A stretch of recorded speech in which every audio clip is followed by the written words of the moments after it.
আমরা পাপিত চট্টগ্রাম বান্দরবান থেকে যে সড়কটি ধরে যাচ্ছি সেই সড়কটির নাম হচ্ছে চিম্বুক সড়ক।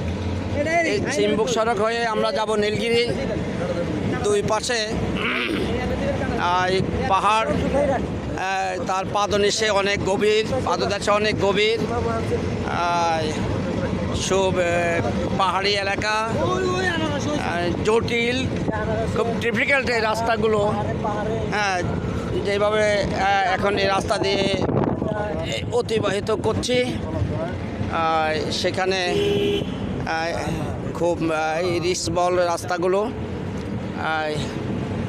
তার পাশে সামনে আমরা যেই দেখতে পাচ্ছি, পাশে কিছু শাল গাছের সমারোহ দেখা যাচ্ছে।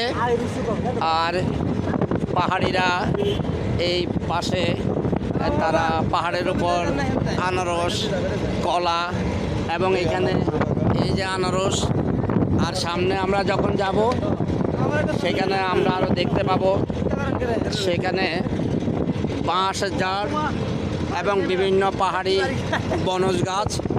যত আরও সামনে যাব সেখানে আমরা দেখতে পাবো আম বাগান।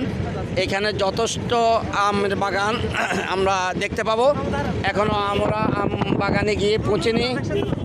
একটু দেখতে পাচ্ছি, কয়েকটা আম গাছ দেখতে পাচ্ছি। সেই আম গাছগুলোতে মুকুল বের হয়েছে। তো আমি যে ভিডিও করছি সেখানে আসলে আমার গাড়ি চলার কারণে আমরা আমার ভিডিওগুলো ঠিক মতন আমি ধরে রাখতে পারছি না। তো এখানের গাড়িটাও অত্যন্ত জটিল। গাড়িটার নাম হচ্ছে চাঁদের গাড়ি, যা আমাদের দেশের পিকআপ নামে পরিচিত। এখন এই গাড়ি ছাড়া আর ওইখানে যাওয়ার কোনো ব্যবস্থা নেই। তবে বান্দরবান থেকে আলীকদম যাওয়ার বাসের ব্যবস্থা আছে। আর আরেকটা গাড়ি হচ্ছে, এখানে নাম হলো মাহিন্দ্রা। এই গাড়িগুলো হলো ডিজেলের গাড়ি, এখানে কোনো গ্যাস নেই। আর ওইসব সিএনজি এগুলো এইসব রাস্তা দিয়ে ওঠা সম্ভব নয়। আমরা যে অনেকটা যে গাড়িটা নিয়ে এসেছি ভাড়া করে, সেই গাড়িটা এই রাস্তা দিয়ে যাওয়াটা খুবই রিস্কি, কারণ পাহাড়ি রাস্তা, অনেক উঁচু রাস্তা। তাই সেই গাড়িটা দিয়ে আমরা সেখানে যাওয়ার জন্য চেষ্টা করে নিই। তো বর্তমানে যে আমরা চাঁদের গাড়িটা নিয়েছি, সেই চাঁদের গাড়িটা ৬,৪০০ টাকা দিয়ে আমরা ভাড়া নিয়েছি।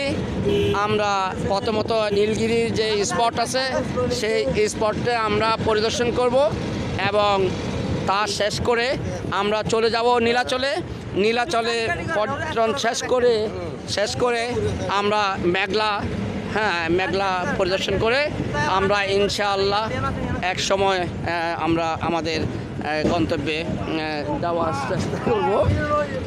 তো আজকে এই পর্যন্তই। আল্লাহ হাফেজ, আবার দেখা হবে।